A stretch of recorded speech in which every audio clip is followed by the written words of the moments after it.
Welcome back. We faced that problem, didn't we? Let's go over to Parliament where Joseph Opoku Gakpo is standing by. Hello, Gippy. Yes, Gakpo, if you can hear me, we can get the reaction from Parliament now. Yes, so in Parliament today, on the there have been conversations around the Ghana 60 celebration. There was an urgent question that had been put out to the Minister for Finance, seeking details on how much Ghana has spent when it comes to the Ghana 60 celebration. Deputy Finance Minister Kuku Kwasi was on the floor to respond to that. He gave the figure to be 5.2 million cedis and indicated that when it comes to how much government has sunk into it, that's the amount. Beyond that, there was also a few other questions and a statement that was delivered on the floor about the need to ensure that all is done to help the aged. But one of the key things that has been happening in Parliament today has been a conversation around the special prosecutor bill.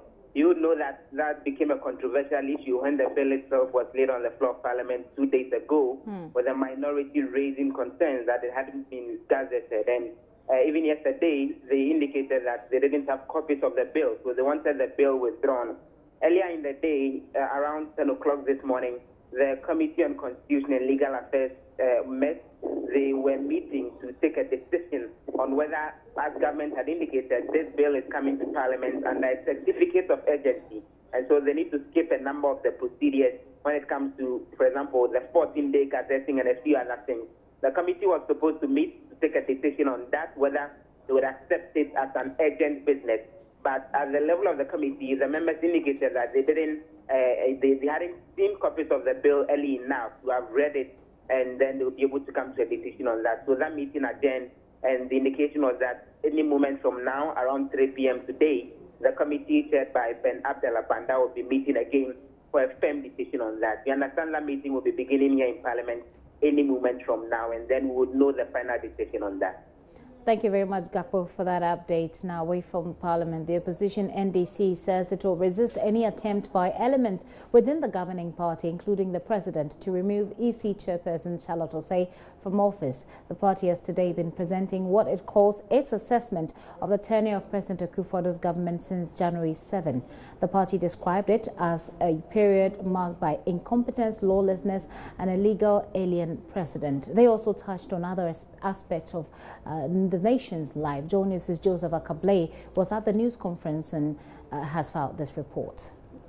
Our message to President Nana Dankwa is that he should stay off intruding into the operations and activities of the Independent Electoral Commission of Ghana.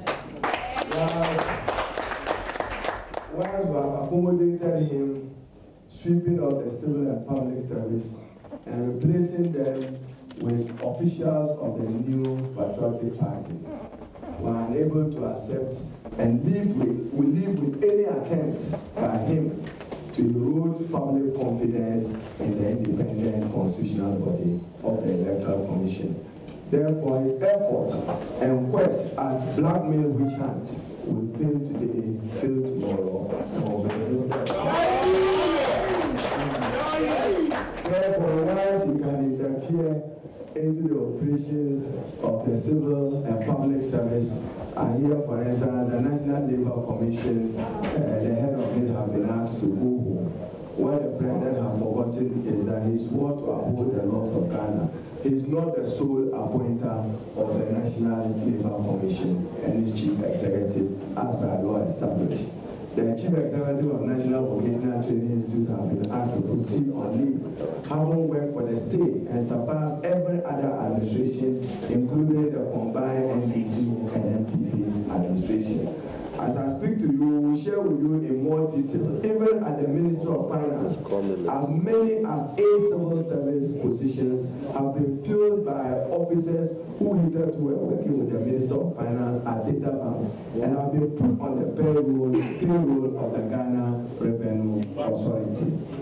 We will not accept the undue politicization of the civil and public service of Ghana. But even that is tolerable. We will not, and we will resist in all full force the attempt at blackmail which hunt directed at the Electoral Commission of Ghana. what President Akufo-Addo must remember with his MPP is that the same electoral commissioner, in whom today they have out, declared him president of the republic. And therefore, you should know that when the sovereign will and the voices of the people speak, we walk him quietly out on the basis of the sovereign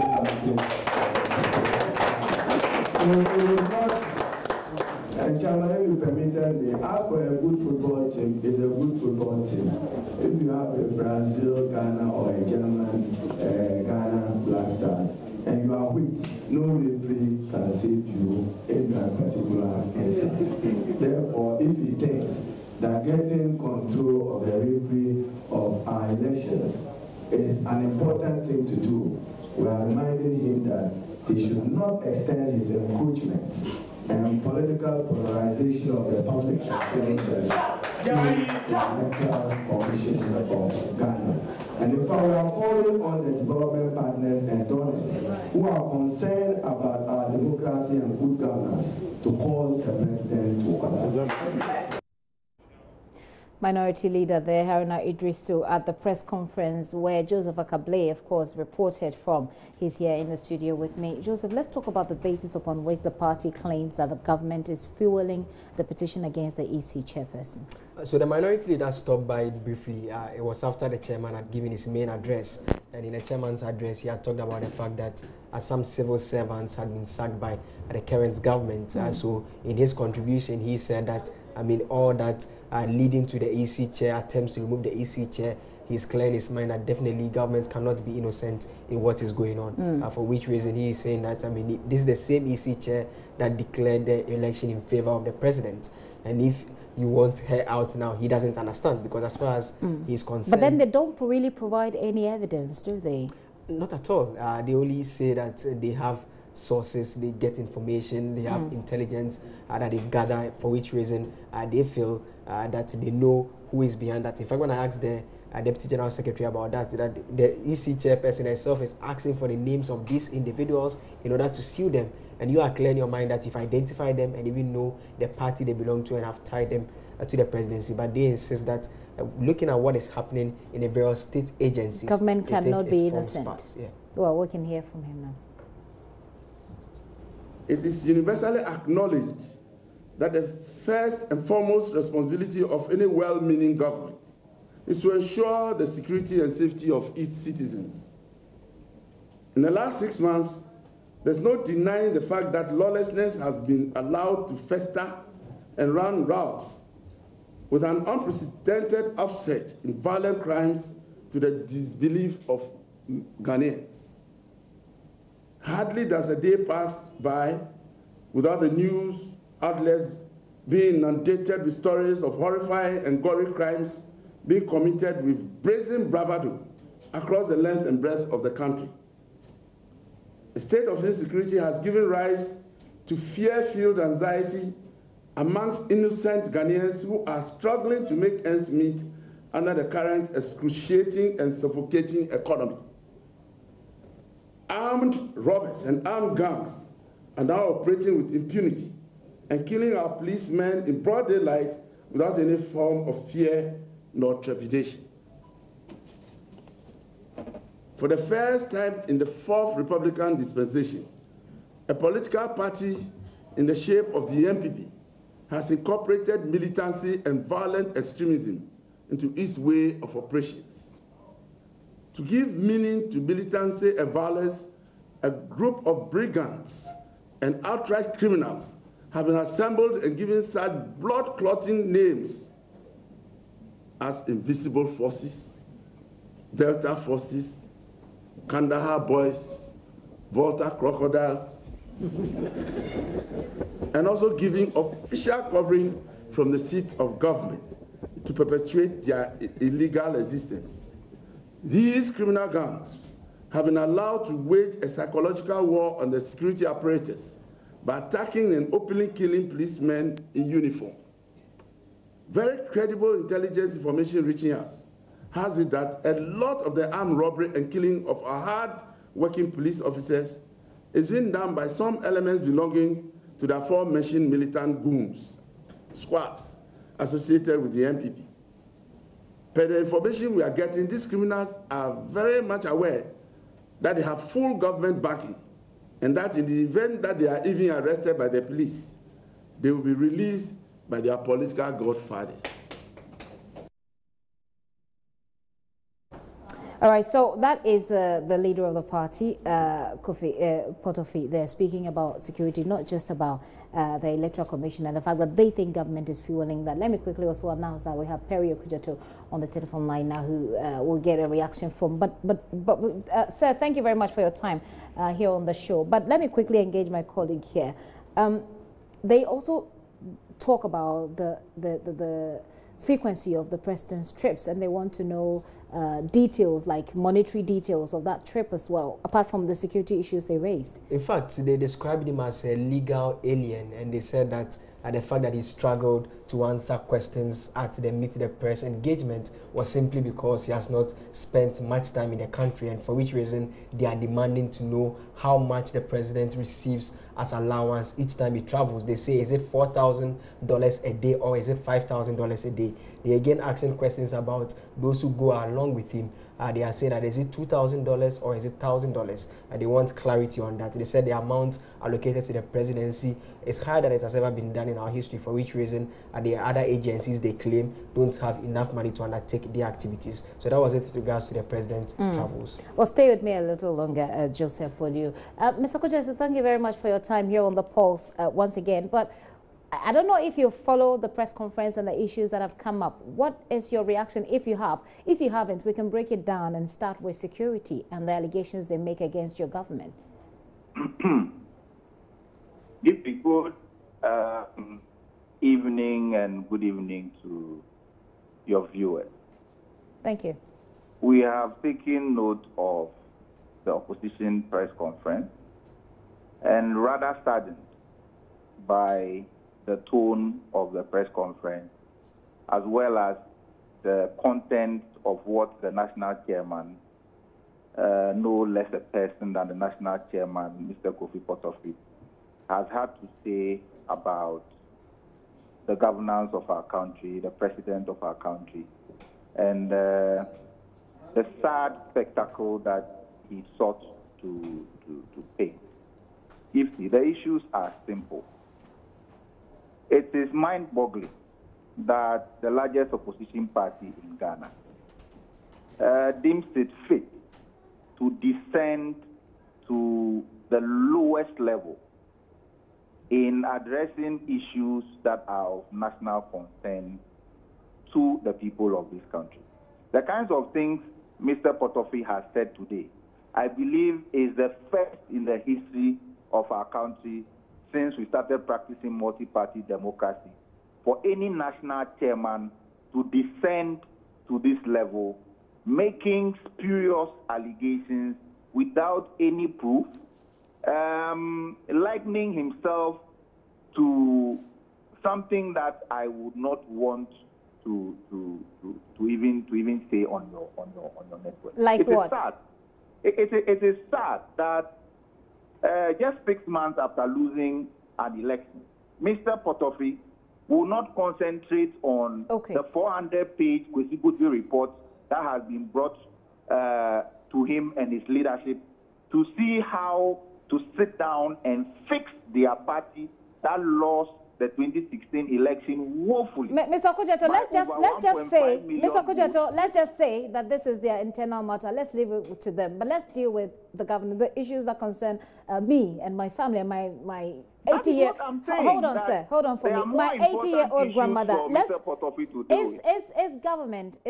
Does government have any hand in what's happening at the EC? Is government behind the EC staff that's petitioning for the impeachment of the chairman? How is it possible for government to have a hand in a petition that is purported to have been written by people who claim to be workers at the Electoral Commission, who have hired a lawyer who has publicly accepted that he has clients at the Electoral Commission who have hired him to write a petition to both the President and the Chief Justice to kickstart a process Okay, so government has no hand in this. Government cannot have a hand in such a thing. After all, after all is said and done, we won the 2016 election under the chairmanship of Charles Osei. So why would government be bothered about kicking out Charles Osei at this point, when the next election is 4 years away? Well, they also raise issues about security. And in terms of security, they say that there is a certain grand plan by the NPP administration to weaken security agencies. And they talk about the rampant armed robberies that we've seen and the series of killings of police personnel. Of course, you've said that all of the allegations are spurious, etc. But what do you say to this? They say they have intelligence. They say intelligence available to them indicates this. The issues of security are issues of concern to every citizen of our nation. Today is not the first time that there have been armed robberies in Ghana, and it will not be the last. Today is not the first time that we have security issues popping up on our news bulletins every now and then.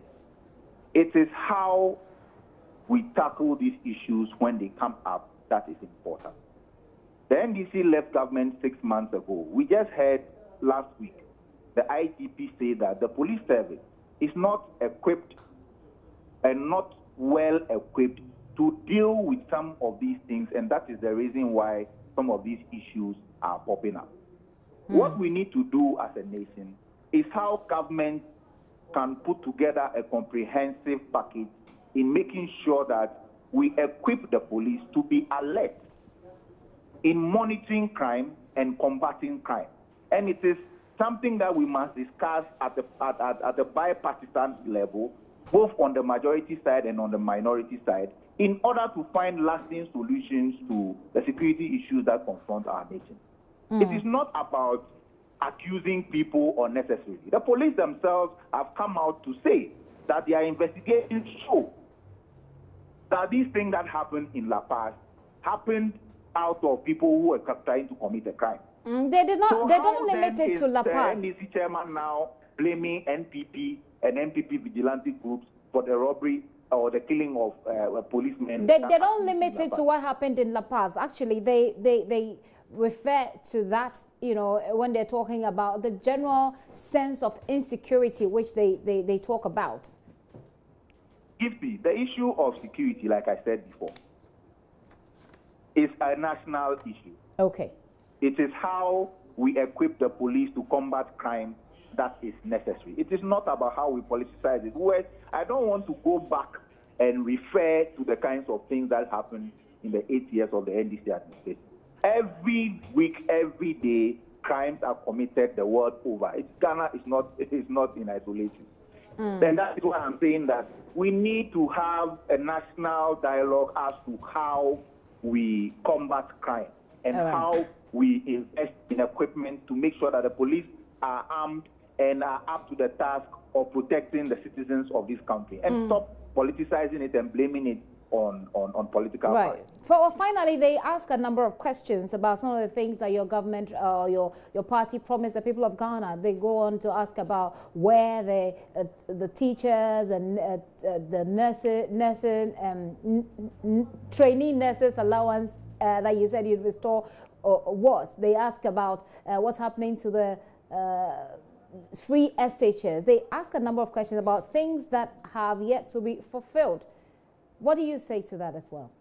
If the MPP is 6 months in office, a number of things have been done and a number of things we will continue to do.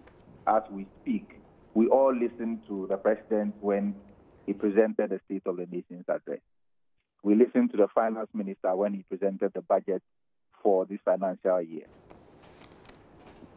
Nurses training allowances, teacher training allowances, all of these have been restored, unless Kofi Potopi and the NDC are not in Ghana. So are they taking? Are the trainees taking those allowances now as we speak? Gifty. These allowances have been restored. Why don't we check from the institutions that are supposed to be receiving these allowances as to whether a roadmap has been put in place for them to be able to benefit from these allowances. Apart from that, free SHS, the Ministry of Education has put together an implementation committee. I'm a member of one of these committees, and I actually chair one of the committees, the one on communication. We are working day in, day out to roll out free SHS for September 2017. And I can assure the NDC that by the time we go to school in September, free SHS will be with us. Very well. The finance minister has told the nation that 400 million Ghana cedis has been voted for the free SHS exercise, and it will come to pass. So the policy is ready. We're working to start public awareness in August, and free SHS will begin in September. Very well. Let me take your thoughts on what they describe your government as. They say it is a Akufo-Addo's shadow of death government. Is that appropriate in your view? That is a joke. Okay. And that is why I say that it is sad the level to which the NDC has sunk in just 6 months. Very well. Thank you very much, sir, for your time here on the show. Perio Kujeto is one of the deputy information ministers. That's by way of reaction from the other side. But then we spoke already about evidence. He has said that, of course, there's no way that government can have a hand in what's happening. But did any of the officials, after the press conference, provide any reason that should give us evidence enough to believe what they say about what they think government is doing? So I caught up with Koku Anyido, who is the Deputy General Secretary. It's Koku Anyido, and I put 2 main questions to him. It has to do first with the EC petition, right, and the second one having to do with the bit about the Paz shooting, and trying to find out from him that the IGP himself, the police, they are on a manhunt for these individuals, and they are clear in their minds. They've identified them, and if even seen the party that they belong to. So listeners can hear and see for themselves his responses to that. Why? We have an intelligence wing. We've just come out of government, so don't think that in as much as Akufo-Addo is trying to sack everybody he came to meet, don't forget that there are people who are still committed to telling the truth. And also don't forget that within the MPP itself, if you listen to Kennedy Japan and his heavy allegations of corruption against the president and his family and his cronies, to the extent that the president even could not debunk it 2 days ago, it just tells you that even within the MPP, not all of them are happy with what is going on. A good number of the information we get comes from within the MPP itself. But won't a responsible opposition make this information available to the police? Because the police force, they are on the hills, they are on the hunt, looking for these individuals, and you are clear in your mind who they are and what party they belong to. You saw or heard the IGP literally throw up his arms in despair, asking us to help fight crime. This is one way of helping the IGP. We make it public. That's what we have gotten. No, but what you've just said is just the allegation that they belong to the invincible forces. Are you willing to hand the said evidence over to the IGP? We have picked up intelligence. We are speaking to Joy TV, JoyNews. Your duty also is to now keep your eyes wide open and help more in terms of the search. We have had our intelligence information. We have put it out. We didn't sleep on it. We didn't hide it. We put it out. So now together, let's help the police, because it's obvious that they need a lot of help. You talked a bit about borrowing, and the response given by the vice president at that engagement with the press is that, so far they haven't borrowed much. He says if you want to look at the borrowing, look at it in terms of the debt stock increase. And he says what they are doing, you can't call it smart borrowing. It's not increasing the debt stock. Smart borrowing indeed. Borrowing is borrowing. What is smart about borrowing? What is smart about going to China and coming back and telling us that we're going to give all our bauxite reserves to Chinese for them to give you 19 billion? What is the smartness in that? There's nothing smart about that. It's daft. They say that if you borrow and you see the results, that is smart borrowing. What results? We are trying very hard to deal with Galamsey. We have not finished. And it's tried knowledge that the MPP gave vent to all this, to the high version of the illegal mining. Now you're going to bring Chinese in to come and mine your bauxite indiscriminately because of 19 billion. Is that smartness? That's daftness. On a bit about the EC chair for a party that is in opposition, if there is any attempt by some staff members of the EC, shouldn't you be take a cautious posture rather than run and accuse the presidency? I agree that there needs to be a cautious approach to it. First, there's the administrative aspect of it, as to those workers who claim to be working within. and whatever their grievances are. Then there's the legal aspect of it. You heard the minority leader speak and say, look, they have taken a position that they are going to resist it from the legal position because it's a legal issue. She's there. It's fixed tenure until 70. So that's the point that minority leader was making, that we will resist it. If you heard the vice chairman or the chairman, we will resist it according to law. Not in a wayward manner, according to law. But in a subtle manner, he suggested that it's being forwarded by the presidency. Why not? There's evidence to that effect as well. That's why I'm happy that the lawyer for the EC chair, Tadeo Sori, is now coming out and asking that they want them to produce the so-called. He can't identify the individuals, but you are saying you have evidence is coming from the presidency. He can't identify the individuals. That's the more reason why we support that legal position, that let us identify them. Then we will know who they are. There's a long arm of the MPP behind it. But you see, Nana Akufo-Addo is not going to succeed. And that's the point the chairman made, that Nana Akufo-Addo is behaving like the folkloric Kwekwa Nancy. In the early days, you can look shrewd and smart and intelligent. At the end of the day, you get embarrassed, you run into the corner of the building and hide in your web. That's what's going to happen to Nana Akufo-Addo. By the end of the 4 years here in Bawumia, so embarrassed and reduced to ground zero that they'll never get close to politics again. The deceit, the lies, the dishonesty is being exposed on a daily basis. Finally, there are concerns that it appears the opposition party is holding a lot of press conferences. Is it a case that you want to just always be heard on the issues, or sometimes even when you don't have any substantive contribution, you still need to be heard? The president spoke, my brother, 2 days ago. When was the last time we held a press conference here? The president spoke. We have to respond to the untruths, the half-lies, and the inability of the president to stand on solid ground. And that's what the chairman said. That it's about time he stops traveling around. He's wearing too many tuxedos and bow ties and dinner shirts and having state banquets. He should stop that and work. We know that he's going to be a one-term president. He himself has alluded to it in several forms. I may not be on the ballot paper, God willing, and my health. If you don't vote for me again, no one can be certain of that. It's only fair he makes that assumption. So he's alluding to the fact that it's possible that he will do one term. So he will do one term. He wants to have fun. He wants to travel around the world, but we beg him, let him moderate it. All right, Koko Anyedoho there speaking. So this is how it finally ended at the party headquarters today. Yes. What was the mood? I mean, it's been a while since they went into opposition. What was the mood generally?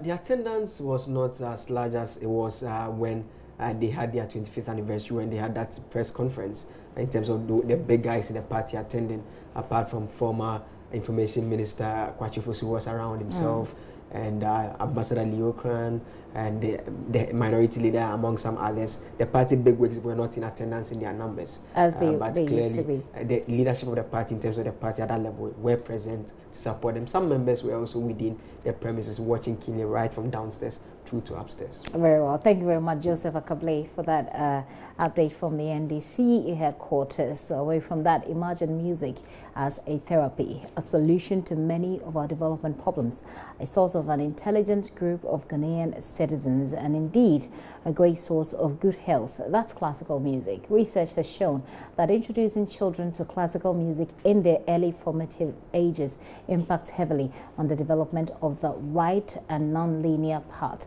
of their brains, which promotes their concentration, imagination, and of course creativity. The relatively higher general academic performance of children from Asian countries like China, Japan, Korea, and Malaysia, where there is high patronage of classical music among children, validates the findings. This weekend, Ghanaian music lovers will have the opportunity of experiencing classical performances in Accra and Kumasi for the first time in Ghana. It is dubbed a night of thrilling classicals and opera. Let's have a taste of Mozart.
right, so just before Joseph Akable left the studio, he was like, will there ever be classicals without Mozart? Well, there you have it. In the studio with me is Ifia Kwanchua and Tim. She's secretary of the Classical Music Association of Ghana. Sounds like a very big post, isn't it? Not at all. Welcome to the show. Thank you. All right, so we've listed all of the benefits, the so-called benefits, as they say, because I didn't conduct the research. I believe the research findings, but you tell us how that is possible. How is it possible that this kind of music will make you, develop, will make you develop and be so smart as the research findings say? You just heard Mozart's play right now. I mean, what's more soothing than this kind of music? Okay, so is it just the soothing effect? No, it calms you. It helps improve concentration because if you listen to this kind of music, it helps you focus on whatever it is that you're doing. Okay. It improves your concentration and it helps creativity. And so listening to this kind of music has lots of benefits. It helps to reduce stress-related diseases, those lifestyle diseases that we've taken up upon ourselves, like hypertension, depression. It helps even to calm you and put you to sleep. I see. Yes. So tell me, with your experience, you must be a lover of classicals to be a part of this association? Not necessarily. I'm an enthusiast. Okay. Not just a lover. I listen to classical music, but not as often as most people do. Okay. This group was formed by lawyer Alex Oseusu. He's also my senior at the bar. Okay. He loves classical music. I can say he's traveled the world to listen to classical music. I see. And he decided that there isn't classical music in Ghana. The classical music industry is next to zero. So he decided to bring classical music in Ghana to Ghana. Invited the group from Mauritius. They're called the Ensemble Katsong Kens. Well, say that again. L'Ensemble Katsong Kens. L'Ensemble Katsong Kens. It just means the 415 ensemble. So let's say the 415 ensemble. Yes. That works. So what's the group going to do, and how do they intend to revive the love for classicals in Ghana? We are in talks with them to do a collaboration with the Accra Music Symphony Orchestra. Okay. And so we hope that with time we can do collaborations with other classical music groups. But this particular group is here to perform a night of thrilling music. They're going to give us the opera effect because there's a soprano and a tenor. So not only are they going to perform the tunes as you heard them, but they are going to perform, someone is going to actually sing like an opera. So, I mean, it's going to be exciting. You sound so excited already. I am excited. And you see, the thing is that there will be a certain level of disconnect because not everybody understands classical. And it is, like the name, it takes a certain class of people, doesn't it? Not necessarily. It seems it does. It does. Look at you. You are a lawyer. And the man who's trying to bring it here is a lawyer. Well, someone has to. So what's the plan to make it attractive to people who are not so, out there? As I said, we are going to have a lot of shows. We're planning to have one in December. And so I'm sure with the upcoming shows that we are going to have in collaborations, people are going to get to know of classical music more, because I think the awareness and the education about classical music is just not there. It's just really low. So we are just trying to start by these shows to get people to develop a love for classical music. Well, I'm sure this will work. I mean, we've seen how things have been revived in this country. Talk about theater. I mean, it went all the way down, and then we had an Uncle somewhere. Yeah, and just so you know, he celebrated his 63rd birthday. So happy birthday to you, Uncle Ebo. Wise, we really love you in this country, and we really celebrate your contribution. So you just don't know. It may happen that classicals will catch on. We are going to make sure it happens. It happens. Yes. So give us a breakdown quickly of where, when, and how people can be a part of this. Okay, so there are going to be 2 shows. We're having one in Kumasi and then one in Accra. The Kumasi show is tomorrow. That's the 21st at the Golden Tulip Hotel. Okay. It starts at 6 and ends at 10.